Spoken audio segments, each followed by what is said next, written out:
Owen Reese had learned three important things in his first hour on Etherian Prime. The air tasted like copper and lilac. His boots squeaked embarrassingly on crystalline floors, and absolutely nobody wanted him here. The fourth thing, that he was about to become the most diplomatically significant human in this sector of space, hadn't happened yet. He was blissfully unaware, standing at parade rest near a column that seemed to grow directly from the floor like frozen light, watching aliens pretend he didn't exist. Try not to touch anything, Ambassador Torres had told him during the shuttle descent. Try not to look at anyone directly. Try not to breathe too loud. Actually, you know what? Try not to exist too vigorously. Owen had nodded seriously. Sir, I can barely exist on a good day. I think I can manage. Torres hadn't smiled. The man had apparently had his sense of humor surgically removed to make room for extra diplomatic protocols. Now Owen stood in the grand receiving hall of the Velith sovereignty, which looked less like a room and more like someone had crystallized a fever dream. The walls weren't walls exactly. They were layers of some transparent material that bent light into colors his eyes kept insisting couldn't be real. Somewhere between ultraviolet and a headache. The ceiling arched impossibly high, held up by nothing Owen could identify as structural support, and the whole place hummed at a frequency he felt in his back teeth. The Velith themselves were moving through their elaborate greeting ceremony with the kind of glacial pace that suggested they considered time a personal insult. They looked remarkably human, which his briefing materials had explained was convergent evolution rather than relation. Bipedal, bilateral symmetry, the usual primate-descendant body plan. The main difference, the thing that made them distinctly other, was the ears. Long, elegant things that swept up and back from their heads, capable of independent movement, currently all angled away from the human delegation like biological cold shoulders. Owen counted 17 Velith nobles in the chamber, each wearing robes that seemed to be made of liquid metal and captured starlight. Or maybe it was actual liquid metal and captured starlight. The briefing had been unclear, and Owen had been more focused on the section about what not to do if they try to kill you. The answer had been disappointing. Die politely. Queen Isilthar sat on a throne that looked grown rather than built, her presence filling the room in a way that had nothing to do with physical space. She was tall, even for Velith standards, and her ears, currently held in a position Owen's cultural database helpfully labeled regal displeasure, were adorned with rings that chimed softly when she moved. Her robes shifted colors as she breathed, cycling through shades that reminded Owen of oil slicks and nebulae. Beside her, positioned slightly lower and to the left in a way that screamed hierarchy, sat Princess Kivra. Younger, maybe 40 in human equivalent years, with the kind of controlled grace that came from a lifetime of being watched. Her ears were longer than her mother's, more expressive, currently doing something complicated that Owen's implant translated as diplomatic patience masking profound boredom. Between them, surrounded by 4 attendants who looked ready to tackle any threat up to and including rogue asteroids, stood a small figure that Owen had been specifically instructed not to look at, think about, or acknowledge the existence of in any way. Lyran, the heir, 5 solar cycles old, which translated to maybe 7 or 8 in human years. Royal bloodline, sacred and protected, absolutely off-limits to contamination by lesser beings, like, say, humans. Owen looked at him anyway, because telling a former military scout not to assess potential variables in his environment was like telling water not to be wet. The kid looked miserable. He was wearing miniature formal robes that probably cost more than Owen's annual salary, and he was fidgeting in the way that transcended species, the universal language of children trapped in boring adult situations. One of the attendants kept readjusting his collar. Lyran kept pulling away.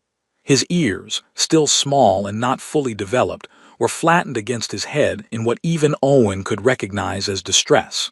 The Terran Alliance honors the Velith sovereignty, Ambassador Torres was saying, his voice running through the translation matrix that floated between the 2 delegations like a small, bored ghost.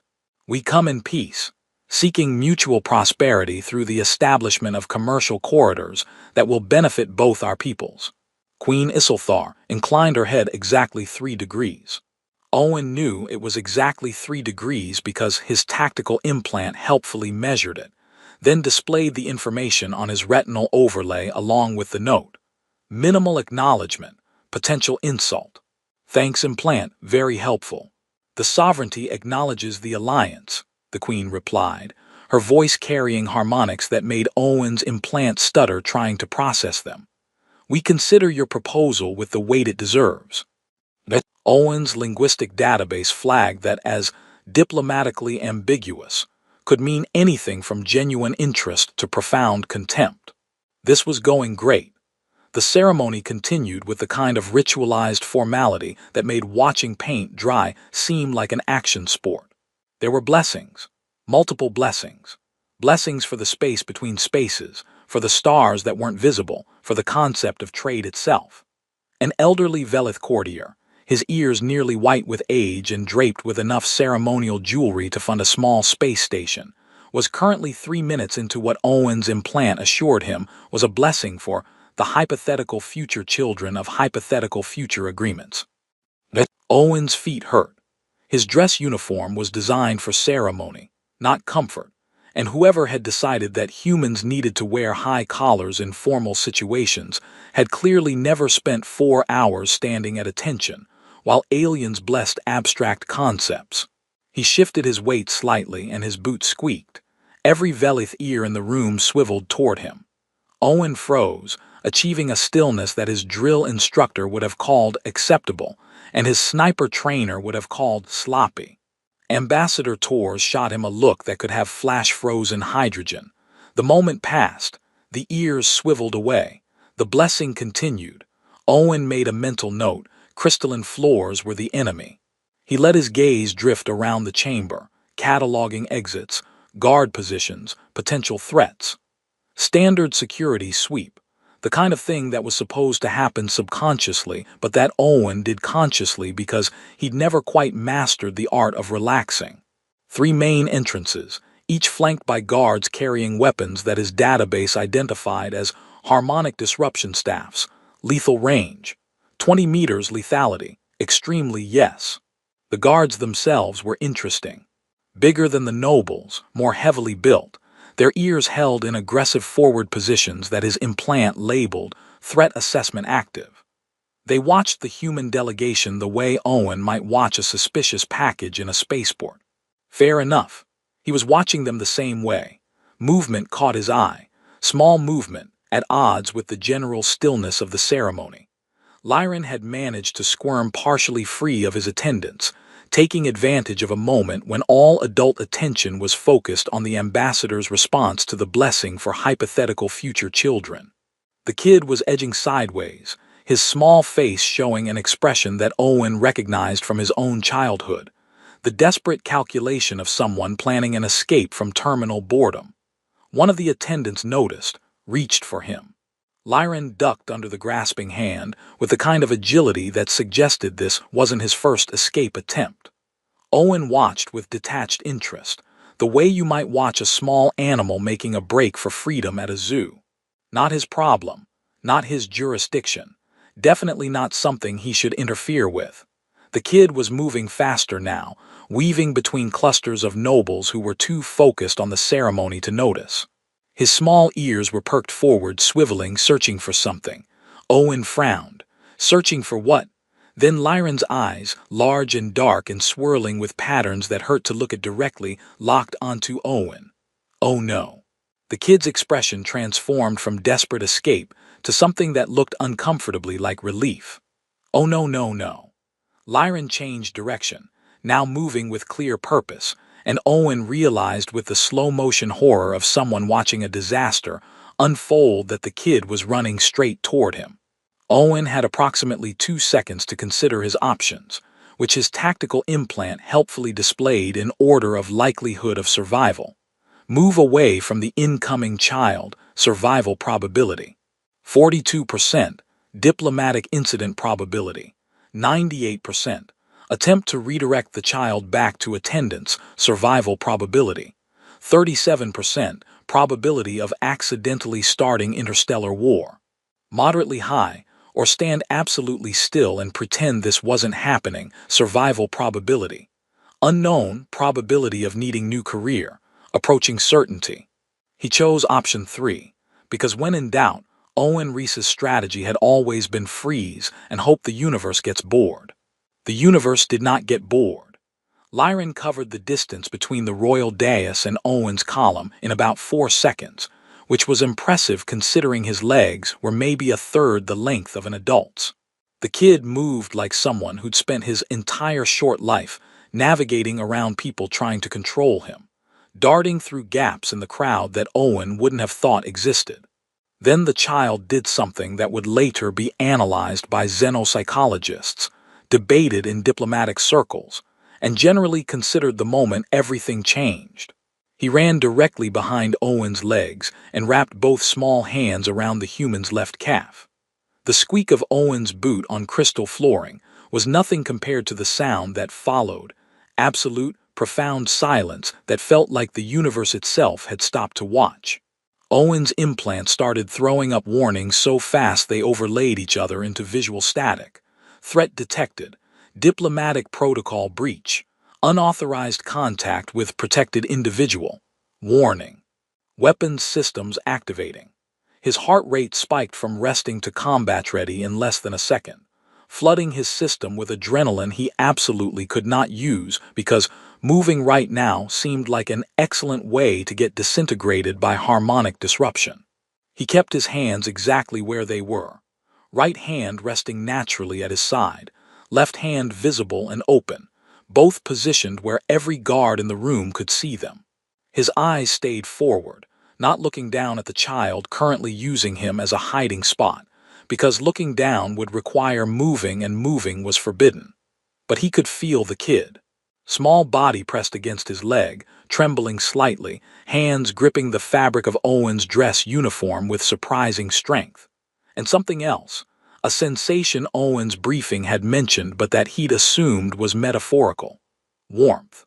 Not physical warmth, but something that touched the inside of his chest, a presence that felt curious and frightened and desperately seeking something.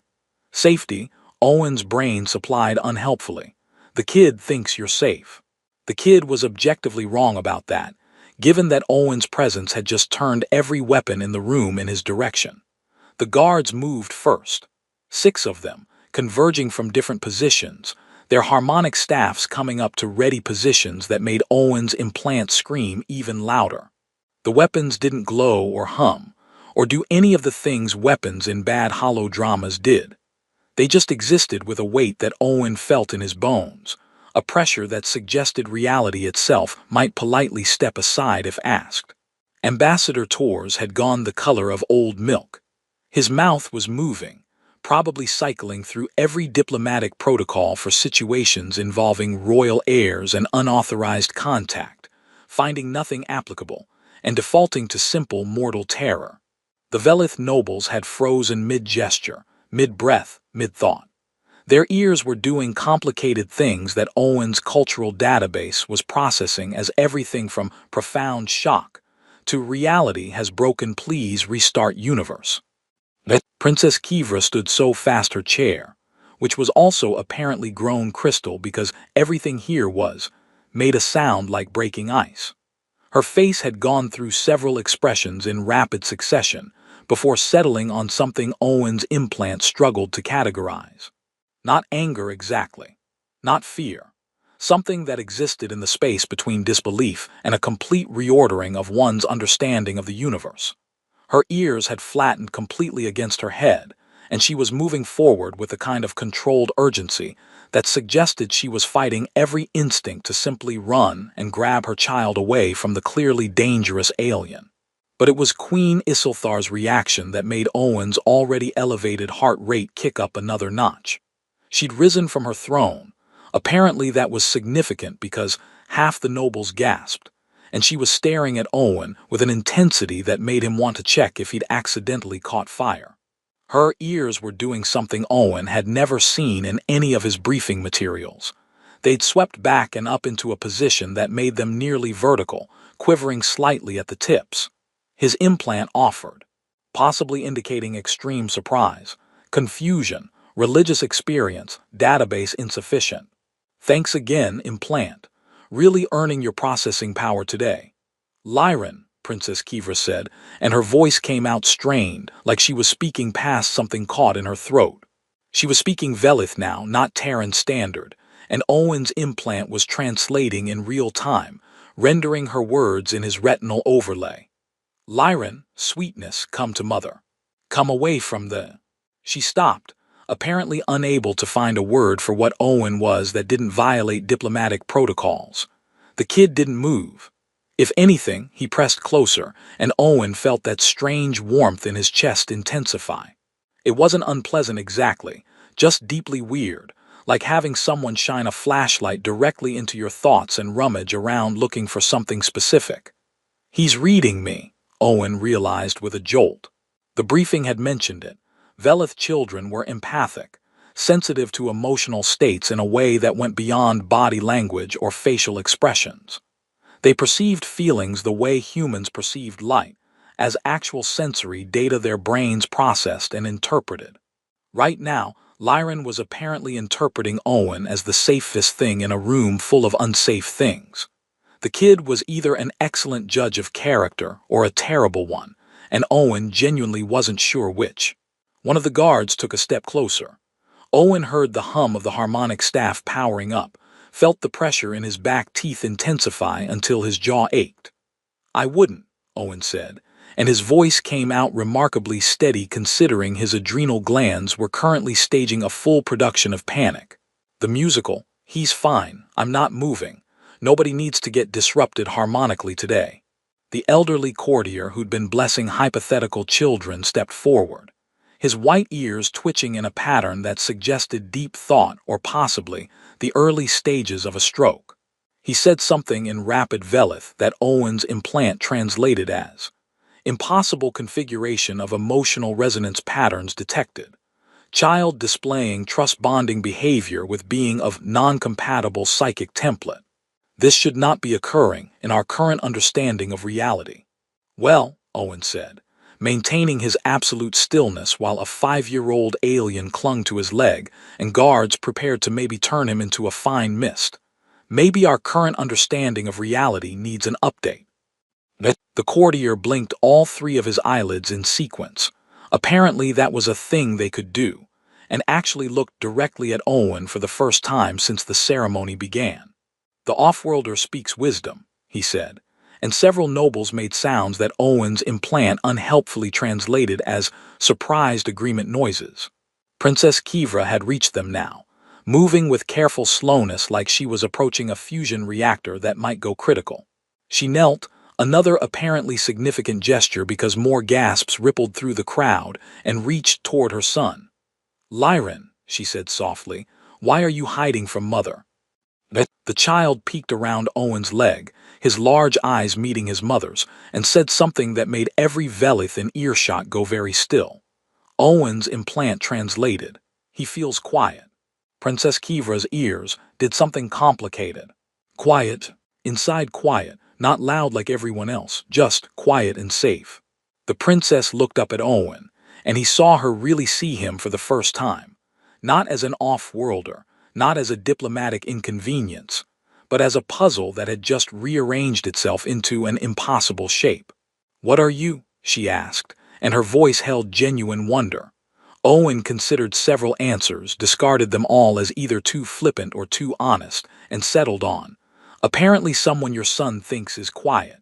Which is a first, because my last performance review specifically mentioned that I project anxiety like a particularly nervous lighthouse. A sound came from somewhere in the crowd. It took Owen a moment to identify it. Laughter. Quiet, startled, but definitely laughter. One of the guards had lowered his staff slightly. Progress. Queen Isilthar descended from her throne, and Owen's implant started having what could only be described as a small nervous breakdown, throwing up protocols and warnings and dire predictions about personal space violations with royalty. She stopped 3 meters away, probably the closest she'd been to a human in her life, and studied Owen with those swirling eyes that seemed to look through him rather than at him. My grandson, she said carefully, has never sought comfort from anyone outside the bloodline. Our children do not make mistakes in their empathic assessments. They cannot. It is not in their nature. Owen nodded fractionally, the smallest movement he could make while acknowledging her words. So either you are the first being in recorded history to fool a Velith child's instincts, the Queen continued, or you are something we have profoundly misunderstood. Your Majesty, Owen said, I'm really just a guy trying not to get harmonically disrupted while a kid uses my leg as a security blanket. But if it helps, I promise I'm not going to hurt him. I'm not going to hurt anyone. I'm just going to stand here until someone tells me what I'm supposed to do, because my job description definitely did not cover this situation. Queen Isilthar did something that Owen's cultural database flagged as gesture of contemplation, requiring minimum rank of high noble to perform, without causing offense. She touched 2 fingers to her forehead, then swept them outward in an arc that left trails of faint luminescence in the air. Lower your weapons, she said, and every guard in the room complied instantly, though Owen noticed they kept their staffs in ready positions. Baby steps. The Queen's gaze never left Owen's face. Tell me, human, what is your name? Lieutenant Owen Reese, Your Majesty. Terran Diplomatic Corps Security Division. A warrior, then. Technically, I'm more of a professional stand-arounder. I get paid to be present and look intimidating, which is apparently not working great today given that your grandson thinks I'm about as threatening as a stuffed toy. Another ripple of that startled laughter from the nobles. Owen was beginning to suspect that humor wasn't a common feature of formal Velith ceremonies, which explained why everyone looked so miserable all the time. The elderly courtier stepped closer, his ceremonial jewelry chiming softly. Your Majesty, if I may, the child's reaction presents a significant data point regarding human neurological patterns. Our intelligence assessments have long held that humans are emotionally opaque, psychically null. But young Lyron's response suggests otherwise. Psychically null, Owen repeated. That's a fancy way of saying you think we're emotionally illiterate, right? The courtier's ears twitched. Not illiterate, merely. Broadcasting on frequencies we cannot easily perceive. Your emotional patterns exist, we theorized, but in such a manner as to be unreadable to Velith sensory organs. We assumed you were to us as colorblind beings would be to a rainbow, unable to perceive what we consider fundamental. But Lyron can perceive him, Princess Kivra said softly. She was still kneeling beside Owen, close enough that he could see the swirling patterns in her eyes shift and change like living galaxies. Children sense differently than adults. Their abilities are raw, unfiltered. They perceive emotional truth before they learn to interpret social complexity. So your kid basically runs on emotional sonar, and I'm pinging back as definitely not a threat, Owen said. More than that, the courtier replied. He perceives you as actively safe. There is a difference between absence of threat and presence of security. The child has chosen you as a protection source. Lyron chose that moment to tighten his grip on Owen's leg and make a small, contented sound that transcended translation. Ambassador Tors finally found his voice, though it came out strangled. Your Majesty, I assure you this was not planned. Lieutenant Reese had explicit instructions to maintain distance from all royal family members. We would never presume. Peace, Ambassador, the Queen said, raising one hand. I do not believe this was conspiracy. What I believe is that we are witnessing something unprecedented, and I am curious to understand it. She turned back to Owen. Lieutenant, I am going to ask you something, and I require absolute honesty. Can you provide that? I can try, Your Majesty. Though I should warn you, my last commanding officer said I was pathologically incapable of diplomatic deception, which is apparently not a compliment in most contexts. The Queen's ears did something that Owen's implant tentatively flagged as amused despite herself. What do you feel, Lieutenant Reese, when you look at my grandson? Owen considered the question carefully. Lyron was still pressed against his leg, and that strange warmth still resided in his chest like someone had tucked a small sun behind his sternum. Honestly, mostly I feel like I'm going to get fired if I move wrong. But also, he paused, searching for words. He's scared, or he was scared. All this ceremony, all these people staring, all this weight of expectation. He's just a kid who wanted to find somewhere quiet to hide. And I guess I looked quiet. You perceive his emotional state. The courtier's ears had perked fully forward. I mean, I can't read minds if that's what you're asking, but I've been around enough scared kids to recognize the signs. Universal body language, right? Hunched shoulders, flattened ears. Yeah, I noticed the ears thing looking for exits. Fear reads pretty much the same across species. Princess Kivra made a soft sound. He's right, Lyron was frightened. I should have noticed. I was so focused on protocol, on maintaining proper appearances. Her voice caught. Hey, Owen said, then immediately regretted using such casual language with alien royalty. Sorry, I mean, Your Highness, you're trying to do right by your people and your kid at the same time. That's not easy. Sometimes kids just need a break from being whoever everyone expects them to be. The princess looked up at him with an expression that Owen's database couldn't parse at all. And for a moment he wondered if he just committed some terrible offense by suggesting that royal children had feelings or needs beyond serving as political symbols.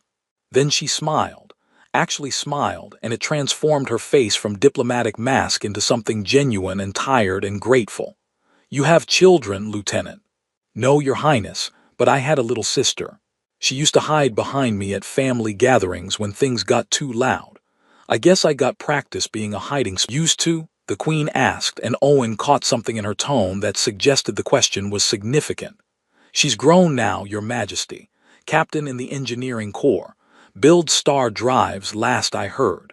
Still calls me when she needs someone to complain to about bureaucracy, so I guess some things don't change. You speak of her with great fondness. She's my sister. Legally, I'm required to be fond of her. It's in the sibling contract. More laughter from the nobles, louder this time. Owen was starting to think maybe he should consider a career in comedy if this whole diplomatic incident got him court-martialed. The Queen made a decision. Owen could see it happen in real time, the way her posture shifted, and her ears came forward into a position his database labeled resolution achieved. Princess Kivra, retrieve your son. Gently, if you please. The princess nodded and turned back to Lyron, speaking softly in Velith. Owen's implant translated the cadence as lullaby gentle, coaxing. The child looked up at his mother, then back at Owen, clearly torn between two sources of safety. It's okay, buddy, Owen said, surprising himself by addressing the kid directly. Your mom's here, you're safe. Lyron's eyes, those impossible swirling galaxies, studied Owen's face with an intensity that felt like being read in a language he didn't know existed. Then the warmth in Owen's chest pulsed once, bright and clear, and faded. The kid let go of his leg and moved into his mother's arms. Princess Kivra stood smoothly, holding Lyron against her shoulder, and the child was already relaxing into her embrace. She murmured something to her attendants, who approached with visible relief to escort them toward a side entrance. But before leaving, the princess stopped and looked back at Owen. Lieutenant Reese, she said, I would like to speak with you. Privately after this ceremony concludes. Would that be acceptable? Owen glanced at Ambassador Tors, who looked like he was mentally calculating whether this was an honor or a sophisticated execution method. The ambassador gave a tiny nod. Of course, Your Highness. She left through the side entrance, Lyron peering at Owen over her shoulder until they disappeared from view. The silence that followed felt different from the earlier one, less shocked, more thoughtful. The Queen returned to her throne, moving with the kind of deliberation that suggested every gesture carried weight. We will resume the ceremony, she announced. But I believe certain assumptions must be reconsidered. Ambassador Tors, perhaps our peoples have more in common than we believed. Perhaps we have been reading your kind in the wrong language entirely. Tors, displaying the kind of quick recovery that had probably earned him his position, bowed at precisely the correct angle. Your Majesty is wise. We would be honored to explore greater understanding between our cultures. The ceremony resumed, but everything had shifted. Nobles who had been pointedly avoiding looking at the human delegation were now stealing glances, their ears twitching with what Owen's implant suggested was curiosity.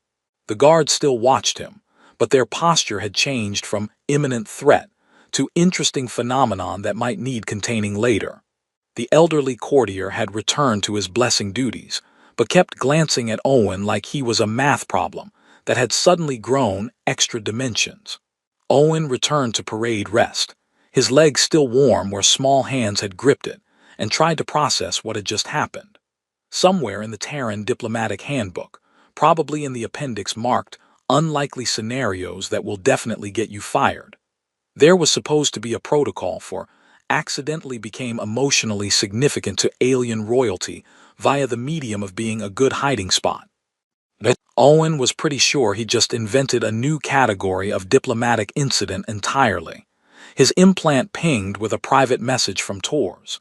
Don't move. Don't speak. Don't exist louder than absolutely necessary for the next 2 hours. We'll discuss this later. Maybe after I have several drinks.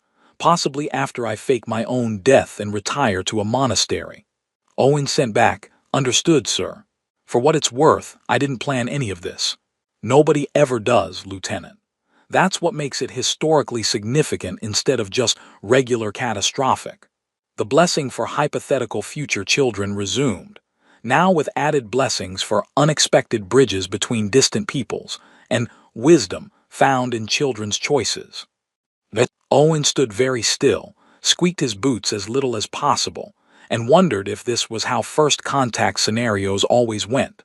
One scared kid and one confused human at a time. The ceremony concluded 3 hours later with Owen's feet completely numb and his sense of reality permanently adjusted. The Velith had blessed everything from trade routes to the theoretical offspring of theoretical partnerships, and somewhere around hour 2, Owen had started mentally composing his resignation letter.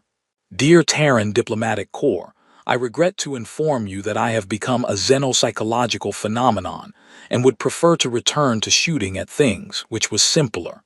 Sincerely, the guy who got adopted by an alien prince. Ambassador Tors dismissed him with a look that promised lengthy debriefing sessions in his immediate future, and Owen was escorted by 2 guards, now notably less aggressive, through corridors that branched and twisted like crystallized thought. His implant tried mapping the route, gave up after the 4th impossible angle, and displayed a shrugging emoji that Owen hadn't known was in its emotional database. They stopped at a door that wasn't quite a door, more like a membrane of frozen light that rippled when one of the guards touched it. Beyond was a smaller chamber, mercifully less architecturally aggressive than the grand hall, with walls that simply glowed softly instead of bending reality.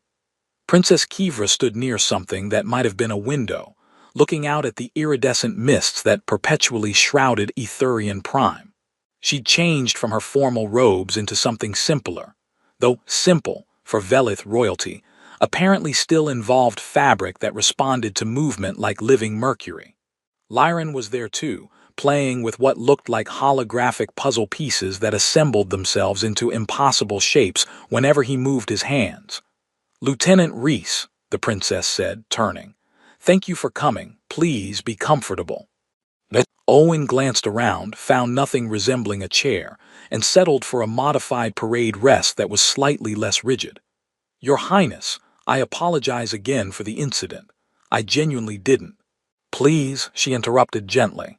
"No more apologies. What happened today was not your fault, and I suspect it may be the most important thing to happen to Velith-human relations in generations." She gestured, and the holographic puzzle froze in place. Lyran looked up, saw Owen, and smiled so broadly his ears tilted forward. The kid waved. Owen, after a moment's hesitation, waved back. "He has not stopped talking about you," the princess said, and something in her voice suggested fond exasperation. "The quiet human, the safe one. He wants to know if you will visit again." "I'm not sure that's diplomatically advisable, Your Highness." "Perhaps not. But then nothing about today was advisable, and yet here we are, reconsidering centuries of assumptions. She moved closer, and Owen forced himself not to step back. Do you know what my mother is doing right now, Lieutenant? Probably deciding whether to promote me or space me. A laugh genuine and surprised. She is meeting with our chief empathic researcher and 3 xenopsychologists. They are reviewing every interaction we have had with humans, reanalyzing every diplomatic exchange through a new framework. Because if a child can perceive emotional depth in humans that our adults cannot, then perhaps the fault lies not in your people's emotional capacity, but in our perceptual limits. So I accidentally proved that humans have feelings. That's a low bar for diplomatic breakthrough.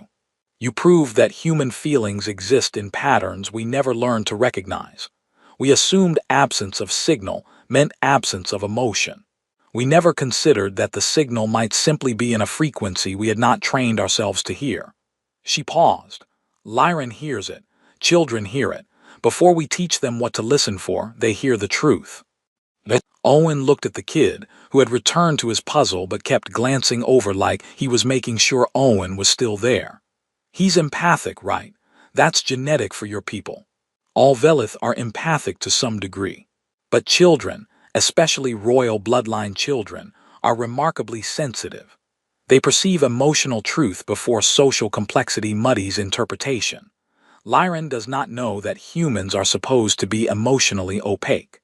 He simply feels what you feel, which is mostly confusion and a strong desire not to cause an interstellar incident.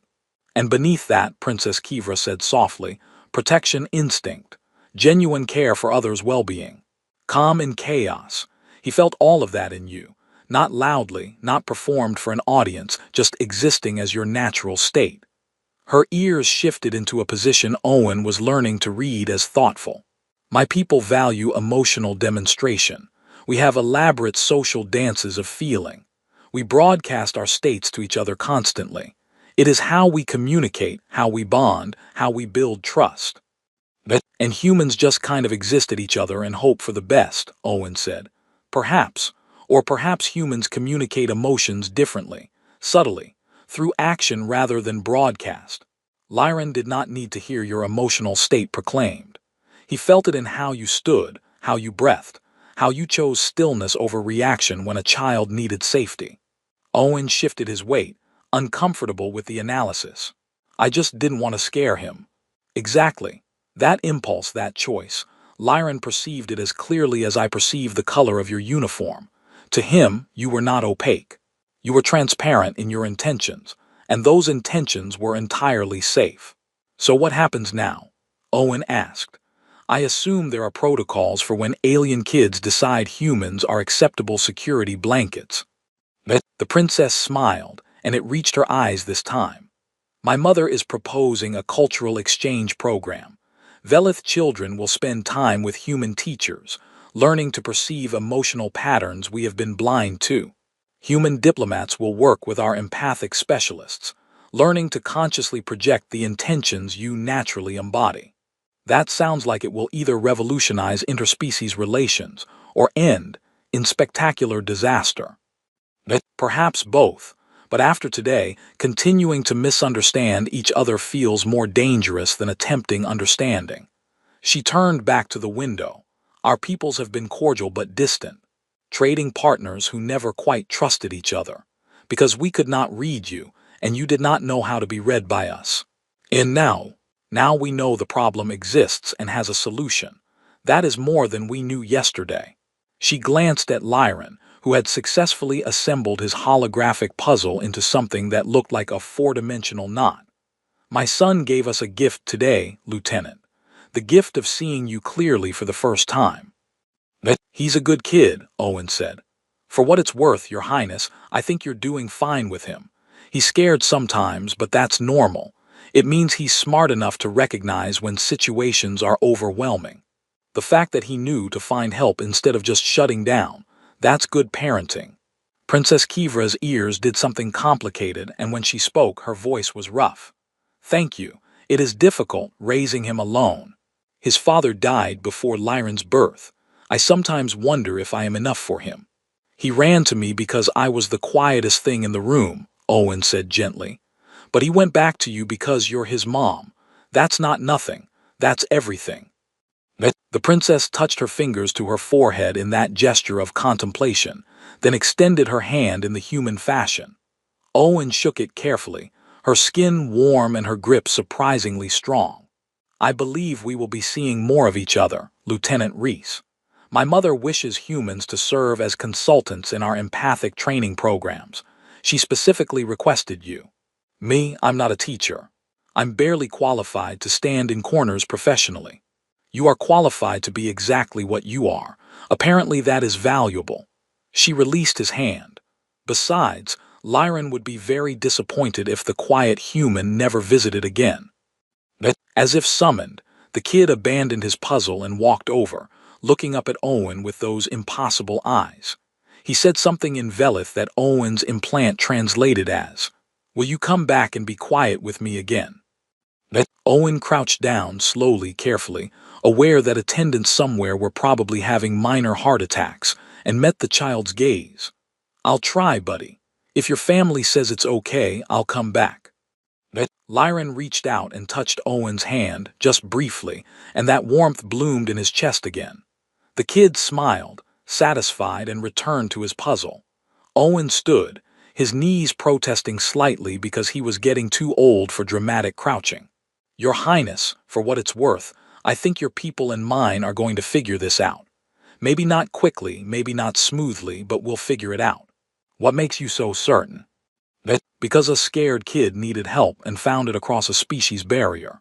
If empathy can cross that gap, everything else is just details." Princess Kivra's smile was sad and hopeful in equal measure. "You are either very wise or very naive, Lieutenant." "Probably both, Your Highness, probably both." The guards escorted him back through the impossible corridors to where Ambassador Torres waited, looking like he'd aged a decade in 3 hours. "Reese, I need you to tell me everything that was said in there.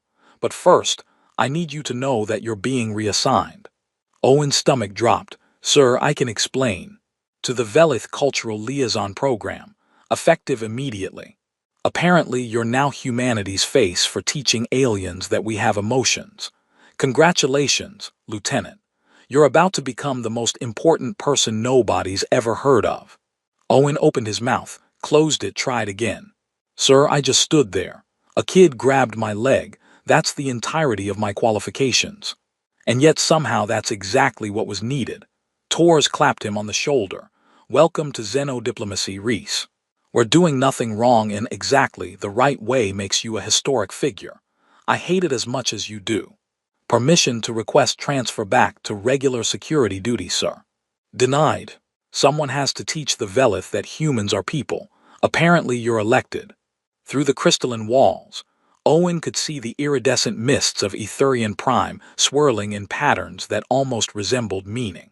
Somewhere in the royal chambers, a child played with impossible puzzles and occasionally thought about the quiet human who had been safe when nothing else was. Owen sighed. "This is going to look terrible on my resume." "Actually," Torres said, grinning for the first time all day, "this is going to look amazing on your resume, assuming we don't get you killed before you make it amazing." "That's reassuring, sir. Really fills me with confidence." "Get used to it, Lieutenant. You just became the bridge between species. No pressure." Owen looked back at the palace, at the impossible architecture, and the aliens within who were reconsidering everything they thought they knew about humanity, all because one kid had decided he seemed quiet. "No pressure," he repeated. "Right." But somewhere in his chest, where a small empathic child had touched him without meaning to, Owen felt something warm and certain. This was important. Messy and complicated and probably going to end with several diplomatic incidents, but important. Humanity had just been seen, really seen, for the first time. And it had started with a scared kid and a confused human, both just trying to make it through a too long ceremony. Maybe that was exactly how it was supposed to happen.